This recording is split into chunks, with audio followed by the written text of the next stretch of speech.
Welcome along, ladies and gentlemen. My name is Soumil Arora, and a very warm welcome to all of our viewers on Pits To Podium and every single one of our listeners on the Inside Line Formula One podcast as well. So, this weekend, Formula One comes back home to Silverstone, the place where it hosted its first ever Grand Prix. And there's a lot of drama going to happen right there. But before we get to previewing that one, I've got Kunal Shah here with me. And Kunal, we are getting so many things on Pits To Podium lately. I know it's been so much fun. I've absolutely loved doing the working in F1 series. We had Mark Sutton over several videos, talking about F1 photography. We had my former colleague and, friend William Ponisi, who's the head of, media and communications at Alfa Romeo Racing. He came and explained what it takes to actually work for a Formula One team within media and communications. And I know we have a lot more planned and in store, Soumil. Absolutely. There's a lot more coming. And we're also going to have Alex Lynn being interviewed on this channel as well. So that's a preview for the Formula E season. But let's get down to Formula One because there's a lot going to happen at the Silverstone circuit. It's a track we all love. It's a track we all know. Very fast, very flowing. And the racing in the past has been quite entertaining. But, heading into this race, there's a feeling that there are a lot of many things to look forward to. With certain teams struggling, certain teams doing well. What are your particular preview points as we head towards the 70th, in fact, the 70th Silverstone British Grand Prix. Yeah. Yes, that's correct. But Soumil, I'm going to actually before we get to the 70th British Grand Prix and talking about it, there are two things that I'm going to talk about. First is, I'm sure you remember this time last year, you and I co-hosted a fan meet, for Formula One fans in Mumbai, and we had a really good race, thankfully. We had a lovely interaction after the race. Absolutely. No, that was quite fun. We actually discussed and reviewed the entire Formula One season up to that point, and that was quite entertaining.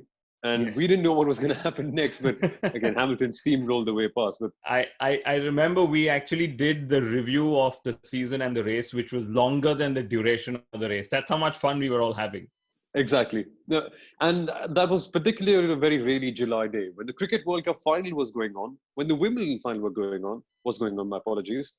And people still stuck behind and waited. So that just shows the impact that Formula One can have on people in the end.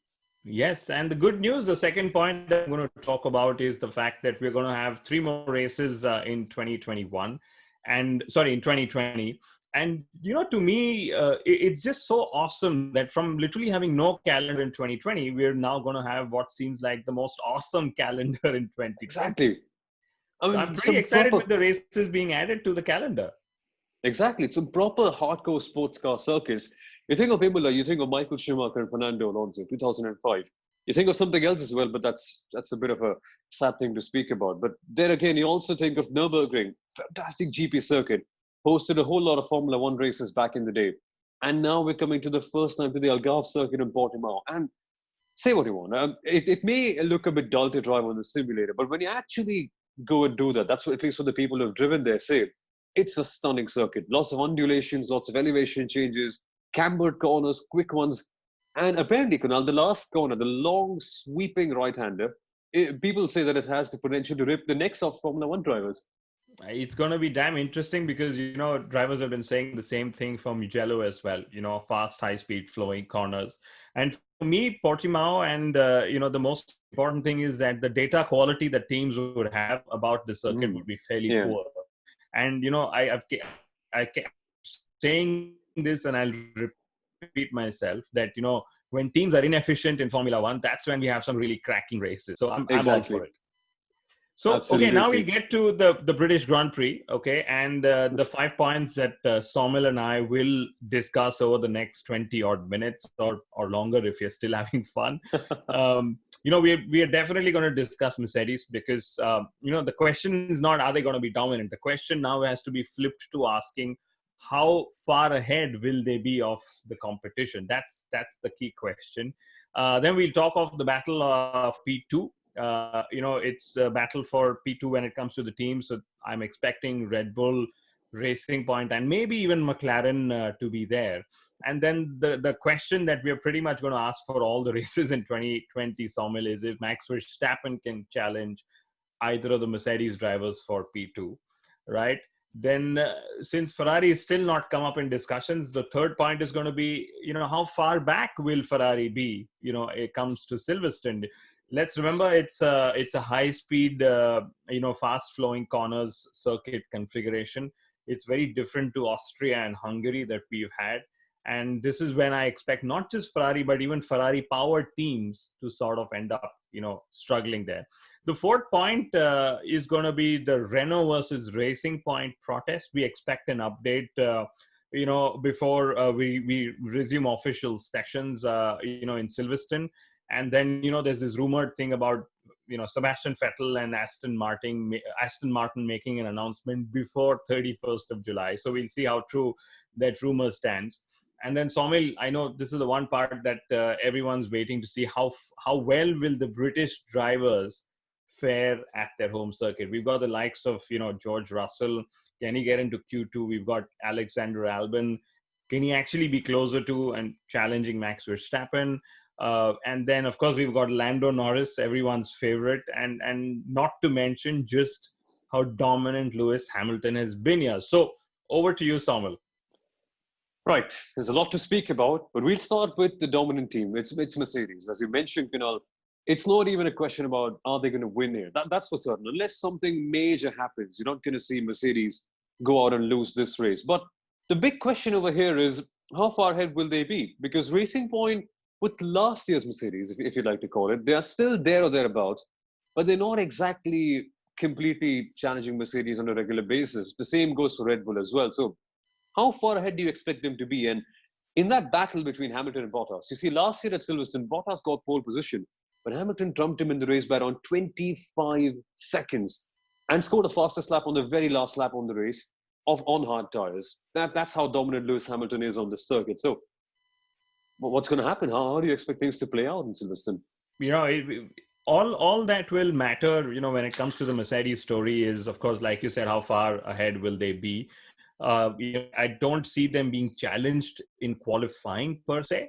But, when it comes to Valtteri Bottas, the question is, will we see aggression like we have seen him, in the first three races, or will we see frustration, right? And those are the two key things that, we'll end up noticing about Valtteri Bottas. Let's also remember he's been very vocal, in 2020 about the shortcomings around him. Like, he ended up talking of how in Hungary he was fueled to go for 2 laps. So he was actually carrying, in qualifying, he was carrying an extra lap's worth of fuel. And maybe that's what cost him the 10th or 2 to Lewis Hamilton for pole position. And he's actually going out and expressing this to the media, which is, by the way, just very not Nordic, if I may, add. So he's making sure that it's publicly known that he is doing his best, but there are lots of things that also need to fall in place apart from him just nailing each lap. Absolutely. Again, classic racing driver excuses. If you can't find one thing, you just go and find the other. But that aside, it is safe to say that Bottas has been doing quite a decent job since the 2020 season has started. But again, as you mentioned, it's all about taking your A game to Lewis Hamilton. And when you enter this mid part of the season, we don't know how long the season is going to be in the end. 13 races is what they say. But when you come into, say, race number 4 as well, race number 4 and 5 for these next couple of weekends, that's going to be a critical part of the season. So Bottas, again, usually this is where he struggled, and this is where he can actually bring his A game to the table and see what happens in the end. Yeah, and like you mentioned, he was on pole last year, so he does have the pace. He does know how to get it on pole again. But of course, races are where the points are scored, and there are 52 points up for grabs over the next 7 days, and this will define which way the championship will swing in 2020. Because if Lewis does pounce ahead and add on to his points gap, it might just get that much more difficult for Valtteri to strike back. So lot to play out for. And of course, I know it's a triple header, but just saying that, Silverstone is where Lewis has been so strong that 2 back-to-back races could just sort of swing the whole momentum towards Lewis Hamilton even more so. Absolutely. I was hearing Rob Smedley speak the other day, and Rob Smedley clearly said that when you have a special talent like Fernando Alonso or Lewis Hamilton in your team, you can be faster. On an absolute level, you can pull out certain laps in qualifying or just get better stints in races. But doing that over the course of a 21 race calendar, which in this case is a 13 race calendar now, that's the real problem. That's where you can actually struggled to beat someone like Hamilton or Alonso. Superb talents in the end, and we're going to see Alonso coming back next year as well. But Hamilton, that's where the key focus for the entire paddock is. But what happens later down the field? Because that's Formula One settled. Let's move to Formula 1.25. That's the battle for P2 right now, and nobody knows. That's the best part that we love all about. Nobody knows who's actually going to be in second. Is it going to be the Red Bulls? Is it going to be the big Mercedes? Or could McLaren have something in the bank? We've seen them be good, but are they quite there to fight for podiums on a regular basis yet? Or is it just a once in a blue moon occasion for them? It's good you classify it as 1.25 because I know that there is Formula 1.5 to follow as well. And honestly, the battle for P2, whether it's in the team's championship or the drivers' championship, has been and will be our main saving grace for 2020. And when I say saving grace, I mean that, of course, I'm really pleased to see what Mercedes is able to do and how well they're still able to dominate. And, if Valtteri gets his first or Lewis gets his seventh, doesn't really matter. But we are seeing history in the making in every way. But for all those who tune in for the entertainment, for the racing, for the competition, it's happening P2 and lower than that. And, I would love to see the pink Mercedes cars challenge Red Bull Racing. Okay. I mean, we've never seen a Lance Stroll versus Max Verstappen, but maybe if that happens, why not? It seems really odd, a battle to follow. And, you mentioned McLaren, home race for them. We saw that the tight and twisty Hungaroring didn't really suit their package as well as, say, Austria did. So let's wait to see how well they do in the fast and flowy, Silverstone circuit. And, Lando Norris being British, I'm sure he'll have a few more horsepower in his car just by knowing that he's racing at home. Absolutely, but sadly, no British fans to watch the race this time out.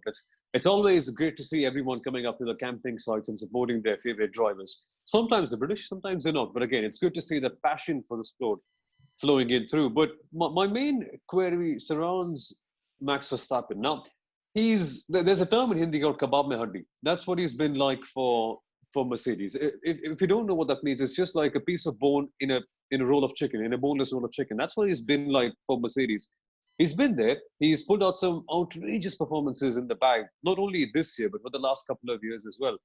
Now, Hungary was a bit different. We saw Bottas having that terrible start and Verstappen capitalizing on everything. But on raw pace, it does seem like Mercedes have a clear upper hand. But you do often see Super Max coming up with some tricks in his bag. So what can he pull out over here? We saw last year he was quite aggressive. No, I mean, honestly, it's, Max has been in P2 in the races where Mercedes have had an issue. Okay, like you said, Bottas, had a faulty start in Hungary, and then Hamilton had his penalty and the likes. Of course, I know Max didn't make it to P2 then, and, so on. But the point is, we are yet to see a race where, Mercedes is outright dominating the field, much as we know that they have the pace. So, the second race in Austria was, qualifying was rain impacted. So again, we didn't really see them pull off what their, the might of their cars is. So, Max is the only hope we have if he wants to sort of spice up, the drivers' championship in Formula One in 2020. Otherwise, it's pretty much going to just be, a battle between the two Mercedes drivers, and them finishing first and second, and 7 or 8 points is the gap that they're going to end up either extending or eating into. So it's going to be fun to see what Max Verstappen is able to do. He's definitely shown that he is the driver that's able to make a difference irrespective of what the package is, around him. So as long as, he keeps it on track, I think he's going to have at least a tension-free start to the race. Exactly. It's a funny thing with Max Verstappen. Whenever he has a bad start, he ends up just going phenomenally fast and ends up winning the race. So hopefully that doesn't happen. And hopefully he's able to challenge even with a good start as well. That's one thing we'll all be keeping a key eye on.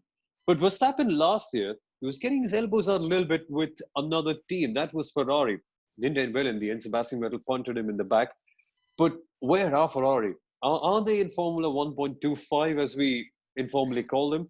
Or are they even further back? Because they said that there are going to be big upgrades coming to Hungaroring. All of a sudden, there was a very slight hope, if not the biggest, because we know that Ferrari are in deep trouble. that they can be fighting it out for, say, P3 at the best at times. Didn't happen. Quite clearly, their strategy didn't pay off. The package didn't exactly seemed to have the raw pace they expected, but Silverstone can be different. Silverstone is a lot faster. It's a lot more. It's a circuit where you need a lot more commitment, and maybe their aero package, if they have improved anything, could come into picture now.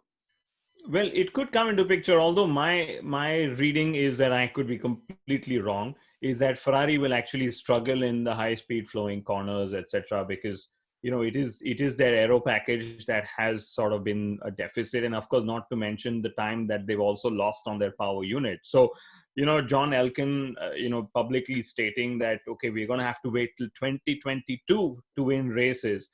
Probably it's sort of, it's a very honest management approach, but it's also a way of just getting people to back off and let the team be and figure out their problems. Because let's also remember, no other team has as much national pressure to perform as Ferrari. So I'm pretty excited to see what becomes of them, over the course of this season and next. But I see them struggling in Silverstone, and not just Ferrari. I would say that even for the Ferrari powered teams. Absolutely. Again, we see the likes of Alfa Romeo struggling in the start of this season, Haas having a few of their issues as well, but that's for later on. Ferrari, they are one team that everyone gets behind. Sometimes it works, sometimes it doesn't. We've seen a lot of that happening in the last decade, but we have seen their drivers trying their best to maximize things. Now, there's a lot of pressure on Sebastian Vettel of sorts to kind of prove his worth and show that, yeah, even though Ferrari have sacked me, I have still got it within me. That hasn't happened in the first few races that we have seen, but it is Leclerc who's come up on top, in fact, and showed that, okay, regardless of how difficult this car may be, I can still drag it to certain positions. So how do you think that's going to play out in the end? Because Leclerc is good at this circuit. Ferrari strategy, that's a bit of an iffy thing in the end, but we've often seen him just pull the car all the way through, like we saw Fernando Alonso do it back in the day. Yeah, that's true. I mean, he has, sort of seen as though he's been punching way above the package weight or the package of Ferrari that they've got. But, when it comes to Sebastian Vettel, he saved the day for Ferrari in Hungary, as we all know, that, he was the one who said, no, I don't want to take the softs. Why don't you take the mediums? And Ferrari sort of opted for the mediums. And it just shows how, Charles's exuberance, of course, got him the softs, and that was a team decision that they took.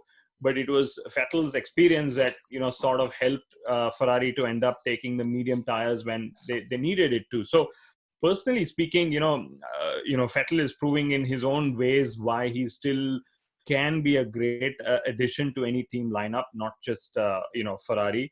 But at the same time, Ferrari are also proving that, as an operation, they're still yet to show that kind of lethal strategic advantage that Mercedes and Red Bull have been showing time and again. So all waits to see how they will eventually end up performing when the going actually gets tighter for them, because right now they're fighting in the midfield, and we're going to see a different Charles Leclerc as well, because let's remember he signed up for a 4-5 year contract thinking he's going to be fighting at the front, and now suddenly the first 2 years of his contract extension, okay, his boss has turned around and publicly said that, hey, please get used to it, because this is where we're going to end up racing till 2022. And of course 2022 is still also a lot of hope. So we'll actually get to see how Charles is able to handle the lack of a fast car, apart from just showing his talent. Is he going to be able to show the maturity that a driver needs to show to still hold things together? Absolutely. These are going to be the most challenging years for Charles Leclerc coming up, because we've seen so many greats of the sport being thrown into midfield cars. And to be very honest, that's what Ferrari is for this year. And that's where they struggle, and that's where they get the best out of it. Again, case in point, Fernando Alonso, 2008. Just look at how he came back at Ferrari. We knew he had the talent. We knew he had everything in the bag. It was just that struggle at Renault, those 2 years that didn't really work out. But still, regardless of all that, he went in there and put in some really phenomenal performances. And one person who was actually quite good in this phase when Alonso was in Renault was Sebastian Vettel. And now Vettel, again, being linked to the pink Mercedes, being linked to Aston Martin, as it will be called next year, lots of things are happening for Aston Martin, in fact, when we go down into it. So there's the protest in firstly, there's the case with Vettel, who stays, who doesn't. I think a good thing would be that we begin with the protests that Renault have gone for them, because it's happening again. You call them salt, you call them butter, whatever you may, but Renault are taking this thing very seriously. And, somewhere down the line, you think they've got a point, because Formula One constructors, you originally expect them to go in, get their own designs, get a great deal of innovation in. But we've seen copying is something structured in the very ethos of Formula One, because quite simply, you can. I mean, Ross Brawn has turned around and made a statement saying, we often used to have a menu list of items for our photographers and go tell them, please get these pictures for us. And it's been like this, forever since, like you said, in Formula One. But, for Racing Point, Aston Martin, home race, their factory is like literally a couple of 100 meters outside of the gates of Silverstone.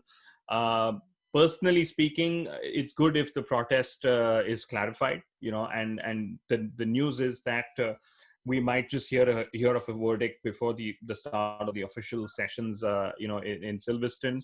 But what actually matters, is the fact that as Racing Point, and we know that their whole design philosophy, etc., it's yet to be proven that it's illegal, right? Yeah. But Racing Point inherently would be a little disappointed that despite the package advantage, the pace advantage, they're yet to score a podium in 2020. And, that to me is something that they will hopefully try and overcome in the next two races in Silverstone. And, what better time than to use your home race to announce a 4 times world champion joining your team. So maybe that could also be in the works. Absolutely. Aston Martin coming into the grid next year. People are saying all sorts of things. That Vettel could come in. Again, a big question about who will go out. That's a topic to discuss for some other day. But something could happen with Sebastian Vettel come the following week. Again, contractual disputes with Sergio Perez. Apparently, the date in mind is the 31st of July, which I'll be honest is only one day after we're recording this one. So by the time you watch this, something could be happening in terms of Sebastian Vettel and his Aston Martin contract as well. But that's for later on. We never know how that would play out. Yeah, but, and today is when the media sessions are already happening at the circuit in the next few hours. So you never know. Exactly. You never know what bombshell they may drop in the end. But let's move back down to the British drivers, because they quite clearly are diminishing in number from back in the day. UK, of course, is pretty much the home of Formula One. That's where 7 out of 10 teams are based. That's where the headquarters of the sport are. And back in the day, back in the 80s and 90s, you used to have a lot more British drivers coming in and competing, purely because of the fact that the costs were much lower. So you could actually get your own team, sneak in some money into the team and get your own car on the grid. But now, I think there are only there's Albon, who's partly British now. There's Lewis Hamilton, there's George Russell, and there's Lando Norris. And to be honest with you, these 4 guys, they may not be in the top teams, but there is some sort of a prospect that they could have a very good weekend. Oh yes, Alexander Albon. Everyone's, the knives are out, given how how Red Bull usually operate, how Helmut Marko usually operates, and it will be interesting to see if and how close he is able to run alongside Max Verstappen. Red Bull still haven't found a solution to their second driver problem. That's what I would keep referring to it as. Although I think Albon's honest and very friendly approach and attitude sort of makes it easier for him to be a little more likable, I would say. And he's been feisty in his wheel-to-wheel battles, which is at least something that I'm sure Red Bull Racing appreciate the most. He's been unlucky, as we've known. In the first race in Austria, we all know what happened between him and Lewis Hamilton, right? And I would love to see what Albon is able to do. As far as it comes to George Russell, he's been very honest about how Williams may still bring up the back of the grid come Silverstone, but it will be interesting to see how close can he get to Q2, or if he can get to Q2 again, because he's now realized that qualifying is where he can still end up showing his talent, his might, because that's when it's probably a little more equal between his nearby rivals at Alfa Romeo and Alfa Tauri and Haas and the likes. And, given the fact that he's going to end up racing at Williams for yet another season, Yeah. qualifying is probably his best chance to keep reminding the world of Formula One what a fantastic talent he is. But speaking of George Russell, it's been a bit of a tricky time for him. Now, when you think that he's going to have 3 developmental years at Williams, you normally expect, okay, wow, that's fantastic. A team like Williams, a lot of heritage, a lot of history, lots of good people working there. So they can get him acclimatized, they can get him used to Formula One. And if he's fighting in the midfield, that's when you learn the most. You see Charles Leclerc do that sort of thing only a couple of years ago.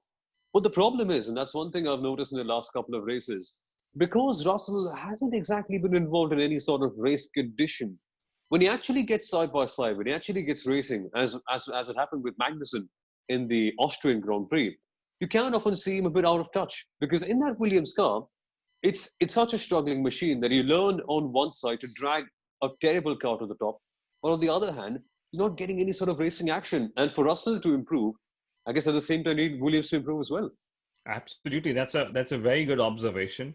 You can't be a couple of seconds off the pace and then still be expecting to, keep honing your wheel-to-wheel racing, racing talents. But I'm also not too surprised by, or I would say I'm actually been very surprised with Nicolas Latifi. He's not as far off the pace as George Russell, and just because Latifi comes from, comes with the lineage that he does to Formula One, it's easy to just write him off and say, oh, yet another paid driver. But he's been pretty impressive in the first couple of, first 3 races as well. So I'm excited to see what could be the gap between the two, Williams drivers, over the next few races come qualifying. Exactly. Latifi has been a bit exciting. Again, it's all about translating that to the race. Easier said than done, of course. But we are seeing sparks of brilliance from him as well. But let's come to last lap Lando. He's the man that everyone wants to speak about, and he's the man in the spotlight for everyone. How does it go about? We discussed that McLaren, maybe this could be a circuit where they may be decent, because Hungary, lots of slow corners, that's where they struggle. Austria, quick corners, that's where they were quite quick. Again, who knows what can happen at Silverstone. We're still very unsure of the pecking order, but what do you expect in store for him? Because he is a rather feisty driver as well in the end. He is, and we love Lando Norris and his Scenario 7 shouting radio, from his pit wall time and again. And I'm pretty sure Lando will be gunning to sort of get back into the points, after an off race in Hungary. Also, Carlos Sainz has been finishing in the points in Silverstone each time he's actually finished a race out here, and he's been classified as a finisher. So, the battle between the McLaren drivers will be yet another one to, enjoy. And, maybe Carlos is just telling himself that I may not have a fast car next year, so let me make the most of what I have this year with McLaren, So it's an exciting prospect, It's despite Mercedes literally seeming like they are going to run away with everything, there are still these individual stories between teams, between drivers, between nationalities that still make Formula One exciting, and that's what you and I keep dissecting on the Pits to Podium show. So I absolutely appreciate this, Soumil. Absolutely. Well, thank you so much for being a part of this, Kunal. Thank you so much, folks, for watching this video and also for listening to this on the Inside Line F1 podcast. We hope you had a good time. And if you did, just let us know down in the comments, what are your predictions for the Silverstone Grand Prix? We are going to be doing quite a few things involving podium predictions right here in the next couple of weeks. So stay tuned with that and let us know what's going to be your top 3 in the end. Once again, thank you so much for watching. Hope you have a good weekend with the Silverstone GP coming on as well. And see you for another video. Bye-bye. Bye-bye.